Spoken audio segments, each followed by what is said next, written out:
Assalamualaikum teman-teman semuanya, selamat datang kembali di YouTube channel aku. Untuk di video kali ini, aku akan membahas mengenai flek coklat yang keluar saat hamil muda. Nah, simak terus sampai habis karena aku akan menjawab beberapa pertanyaan yang masuk di kolom komentar aku. Banyak banget mengenai flek ini. Pokoknya simak terus sampai habis, oke?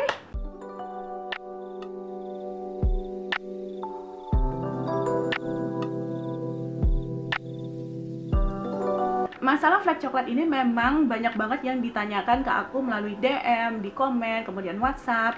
Jadi aku pikir lebih baik aku membuat satu video khusus untuk membahas masalah ini. Untuk kamu yang baru di channel ini, kenalin, nama aku Fitri. Aku udah ikhtiar hamil itu udah lebih dari 6 tahun dan dengan 2 kali keguguran. Yang pertama BO di usia 8 minggu, yang kedua miscarriage atau janin meninggal dalam kandungan di usia hampir 12 minggu. Jadi aku jelasin masalah flek coklat ini berdasarkan pengalaman pribadi, kemudian tanya-tanya ke OB/GYN dan juga riset mandiri karena yang jelas aku bukan dokter. Yang pertama yang mau aku omongin adalah apa sih penyebab keluarnya flek coklat saat hamil muda. Yang pertama adalah iritasi serviks. Jadi pada saat usia kehamilan masih muda, serviks kita itu sangat sensitif sehingga lebih mudah berdarah. Makanya pada saat usia kehamilan masih muda disarankan jangan dulu berhubungan intim dengan suami karena bisa terjadi iritasi pada serviks atau sperma yang dikeluarkan bisa menyebabkan rahim itu kontraksi sehingga menyebabkan janin yang harusnya sudah menempel ke dinding rahim malah lepas lagi dan terjadilah keguguran. Yang kedua adalah implantasi atau penempelan janin ke dinding rahim. Nah, biasanya terjadi di usia kehamilan 4 minggu dan biasanya cuman keluar selama 3 hari. Flek yang keluar biasanya warnanya coklat muda atau pink. Berdasarkan pengalaman pribadi aku keluar darah implantasi ini memang di usia kehamilan 4 minggu. Dan itu memang cuman keluarnya 3 hari. Fleknya juga keluar warna coklatnya tuh makin lama makin tipis gitu. Setelah 3 hari benar-benar udah nggak ada flek lagi yang keluar. Yang ketiga adalah keguguran. Jadi flek yang keluar saat tanda-tanda keguguran ini warnanya coklat tua, makin lama berubah menjadi warna merah dan intensitasnya keluarnya makin deras. Diikuti dengan kram perut yang seperti haid hari pertama. Ini sama persis dengan kehamilan yang divonis BO pertama kali sama dokter. Jadi ceritanya aku tes positif hamil, kemudian hari itu juga aku langsung ke dokter untuk ngecek kehamilan. Bagus itu semuanya kata dokter, tapi besoknya aku keluar flek coklatnya itu seperti flek coklat sebelum haid dan makin lama makin deras keluarnya, warnanya juga makin merah. Kemudian sama dokter aku dikasih obat penguat kandungan dan juga obat untuk menghentikan kram perutnya. Kemudian aku nunggu sampai usia kehamilan 8 minggu itu keluar darah lagi. Aku langsung pergi ke spesialis fetal maternal yang di Hermina. Di situ kata dokter semuanya udah luruh, kemungkinan yang kemarin itu BO. Itu posisinya aku memang udah keluar darah seperti haid, jadi bukan flek lagi, jadi udah darah. Kata dokter ini alhamdulillah sekarang sedang masa proses peluruhan janinnya, jadi nggak perlu pakai obat. Yang keempat, miscarriage atau kondisi di mana janin meninggal di dalam kandungan di bawah usia 20 minggu.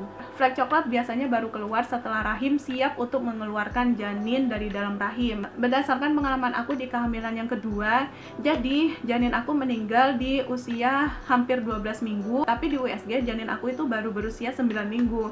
Karena aku punya masalah tiroid, jadi bayinya tidak berkembang secara sempurna sesuai dengan usia kehamilannya. Dan keadaan janin aku yang sudah meninggal dalam kandungan itu baru terdeteksi pada saat aku melakukan cek USG seperti biasa.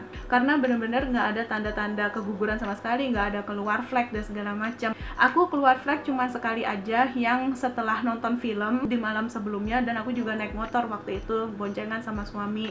Cuman itu aja sekali keluar fleknya. Dan ini juga kalau misalnya aku belum melakukan USG, mungkin pada saat rahim mau mengeluarkan janin yang udah meninggal di dalam kandungan, aku akan mengalami flek coklat juga. Yang kelima, hamil anggur atau ada jaringan yang tumbuh di dalam rahim tapi bukan janin, dan ini harus segera dicek ke dokter untuk ngelihat itu berbahaya apa enggak. Yang keenam, hamil ektopik. Nah, ini yang paling berbahaya karena janin itu tumbuhnya bukan di dinding rahim melainkan di saluran tuba Fallopi. Semakin besar janin tumbuh, nantinya akan merusak saluran tuba falopi itu yang bisa menyebabkan salah satu ovarium harus diangkat atau yang paling parah menyebabkan kematian. Untuk penyebab lainnya aku nggak sebutin di sini karena tidak berhubungan dengan kehamilan. Kemudian apa yang harus dilakukan saat keluar flek coklat? Yang pertama, jangan panik dan juga jangan histeris karena itu yang dulu aku lakukan dan tidak berguna sama sekali karena menambah beban pikiran aku.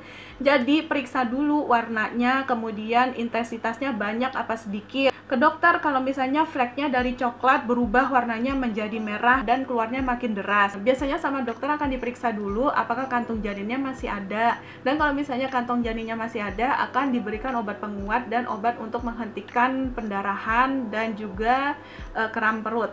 Yang ketiga, bed rest atau batasi aktivitas. Kalau bisa jangan kemana-mana, jangan turun dari tempat tidur kecuali kalau misalnya mau ke kamar mandi. Kemudian jangan naik motor dulu karena guncangan dari motor itu bisa menyebabkan kontraksi rahim, terutama untuk kalian yang kandungannya lemah. Dan hindari mengangkat barang yang berat. Kalau flek diikuti oleh demam yang tinggi, itu kalau bisa langsung pergi aja ke dokter karena salah satu tanda kehamilan ektopik itu memang demam yang tinggi, walaupun enggak semuanya ya. Ini khusus untuk yang belum USG sama sekali, jadi dokter belum periksa melihat apakah janinnya memang tumbuh di rahim atau enggak di saluran tuba falopi. Kalau kalian sudah pernah memeriksakan diri ke dokter atau bidan, jangan lupa untuk minta nomor teleponnya atau nomor WhatsApp karena kalian bisa nge-WhatsApp dokternya atau bidan kalau terjadi flek ataupun penyakit yang lainnya gitu, supaya bisa langsung cepat tertangani. Biasanya dijawab kok, walaupun kadang jawabnya lama banget, terutama untuk dokter yang pasiennya banyak banget.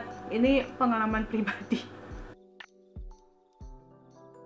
Next, aku mau sedikit menjawab beberapa pertanyaan dari komen-komen seputar flek ini di channel aku.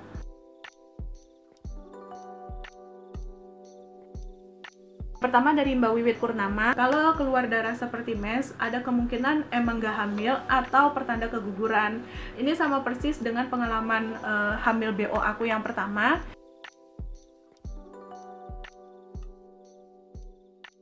Kedua dari Filzah Syaf, kalau fleknya warna coklat muda aja dan langsung berhenti setelah 3 hari, insya Allah itu nggak apa-apa ya. Pokoknya jangan stres, perbanyak istirahat, dan jangan ngangkat beban yang berat-berat. Pokoknya dibawa santai aja, dibawa happy pikirannya. Semoga kehamilannya Mbak Filzah lancar.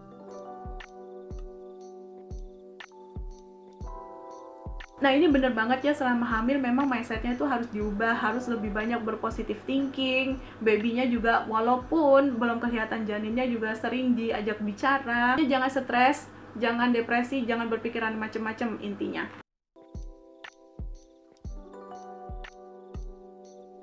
Yang keempat dari Yunita Halik, insya Allah itu normal kok bun, saya juga pas waktu kehamilan 5-6 minggu itu punggungnya tuh pegel luar biasa, tapi itu normal di awal-awal kehamilan.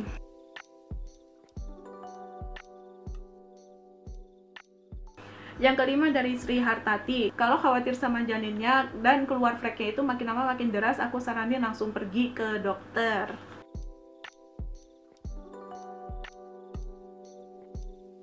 Aku selama hamil kemarin itu memang keputihan hampir setiap hari dan cairannya warnanya bening. Yang perlu diperhatikan itu kalau tiba-tiba keputihannya itu menjadi berbau tidak sedap dan warnanya berubah jadi coklat atau nggak abu-abu atau hijau, itu kemungkinan ada infeksi, jadi lebih baik langsung pergi ke dokter untuk konsultasi.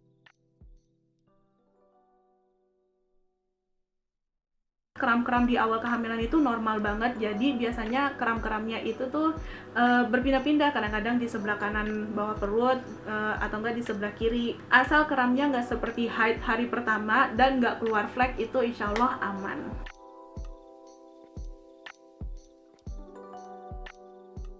Yang kedelapan Mbak Feni Septiani, kalau keluar darah haid seperti gumpalan itu, aku saranin langsung pergi ke dokter.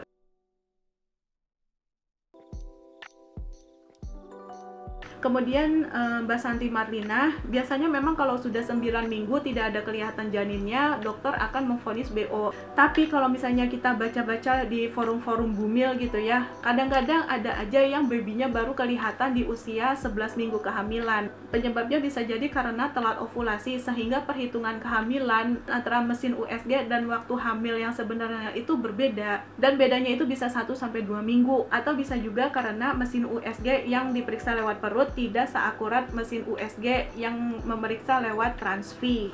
Kalau misalnya Mbak belum yakin, cari dokter yang memeriksa lewat USG transvaginal.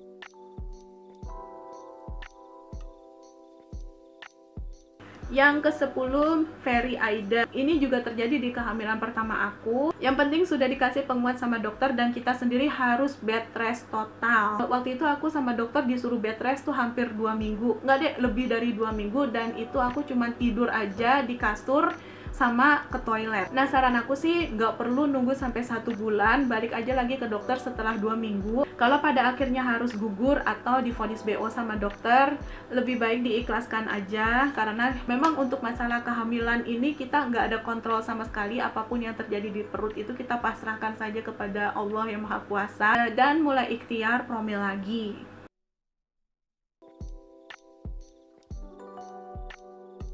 Kemudian dari Pak Abiu Apriana, kalau ada demam jangan langsung dikasih minum obat yang dijual bebas di pasaran, tapi langsung pergi ke dokter, karena ibu hamil itu memang tidak boleh minum obat sembarangan, tapi langsung periksakan diri ke dokter supaya bisa langsung diperiksa apakah demam tingginya ini berasal dari kehamilan ektopik atau cuman flu biasa gitu. Karena kehamilan ektopik ini salah satu tandanya adalah demam tinggi. Saya sama dokter dikasih obat khusus untuk ibu hamil. Terima kasih banyak udah nonton video ini. Aku minta maaf kalau ada kekurangan dalam menjelaskan masalah flek coklat ini. Dan untuk kalian yang sekarang sedang mengalami keluar flek coklat, aku berharap supaya kalian jangan stres, jangan panik, bed rest, selalu berpikir positif. Dan aku juga mendoakan kalian supaya kehamilannya lancar, bundanya juga sehat, babynya sehat, pokoknya semuanya sehat dan bahagia. Kalau menurut kalian video ini bermanfaat, jangan lupa untuk klik like videonya dan support channel aku dengan klik subscribe. Dan sampai ketemu lagi di video aku minggu depan. Assalamualaikum.